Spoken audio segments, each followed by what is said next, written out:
ஜானாஸ் குக்கிங்கில் உங்களை வரவேற்கிறதுல மிக்க மகிழ்ச்சிங்க. இன்றைக்கி ஒரு ஸ்வீட் பார்க்க போகிறோம். என்னன்னு பார்க்கலாம். இப்போ இன்றைக்கி நம்ம செய்ய போகிற ஸ்வீட்டு பாசிப்பருப்பு லட்டு. இது நெய் வழங்கான்னு சொல்லுவாங்க. இதுக்கு தேவையான பொருள் என்னென்னு பார்த்துடலாம். 300 கிராம் பாசிப்பருப்பு, 300 கிராம் ஜீனி, ஒரு 5 ஏலக்காய் எடுத்துருக்கேன், ஒரு 10-12 முந்திரி பருப்பு எடுத்து உடச்சி வச்சுருக்கேன், நெய் ஒரு 100 கிராம் எடுத்துருக்கேன். நாங்கள் இதை எப்படி செய்யலான்னு பார்க்கலாம். பாசிப்பருப்பை இந்தளவுக்கு நல்லா வறுத்துக்கணுங்க. இந்த மாதிரி நல்லா சிவக்க வறுத்துக்கணும். அதே நேரம் கரியிறவும் கூடாது. இது வறுக்காத பச்சை பருப்பு இந்தளவுக்கு வறுத்துக்கணும். இந்த மாதிரி சலிச்சு எடுத்துக்கோங்க. கப்பி இருக்கும், இது தேவையில்லை. இந்த மாதிரி ஜீனியும் அரைச்சி எடுத்தாச்சு. இப்போ இது ரெண்டையும் மிக்ஸ் பண்ணிடுவோம். நல்லா மிக்ஸ் பண்ணி எடுத்து வச்சுக்கலாம்.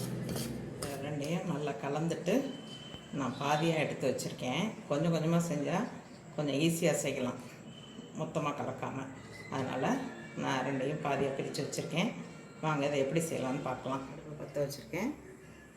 வானலியில் தேவையான அளவு நெய் கொஞ்சம் குறைச்சே ஊற்றிக்கலாம்.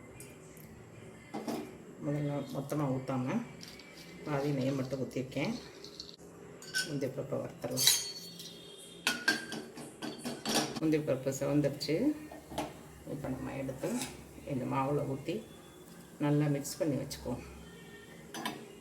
வச்சுட்டு நல்லா இந்த மிக்ஸ் பண்ணும்போது அந்த ஜீனி நல்லா இலகிக்கிறோம். நல்லா இலகி நல்லா சேர்ந்துடும். மொத்தனையும் முதல்ல ஊற்றிடாமல் இப்படி நல்லா கலந்துட்டு இப்படி நல்லா அமுக்கி வச்சுருங்க. அமுக்கி வச்சுட்டு அப்புறம் கொஞ்சம் நெய்யை சூடு பண்ணி நம்ம ஊற்றி பிடிக்கலாம். திரும்ப ஒரு 2 ஸ்பூன் நெய் சூடு பண்ணியிருக்கேன். அதை எடுத்து நம்ம இதில் ஊற்றிடலாம்.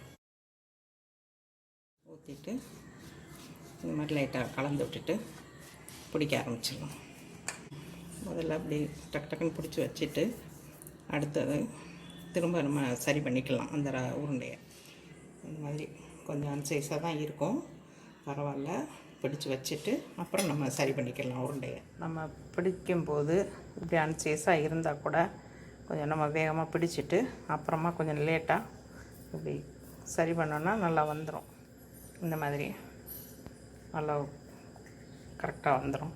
இந்த மாதிரி செஞ்சுக்கலாம். ஏன்னா பாசிப்பருப்பு லட்டு தயாராகிடுச்சுங்க. இதே மாதிரி செஞ்சு சாப்பிட்டு பார்த்துட்டு உங்களோட கமெண்ட்ஸ் எல்லாம் எனக்கு போஸ்ட் பண்ணுங்கள். மறுபடியும் இன்னொரு ரெசிபியில் நான் உங்களை சந்திக்கிறேன். நன்றி, வணக்கம்.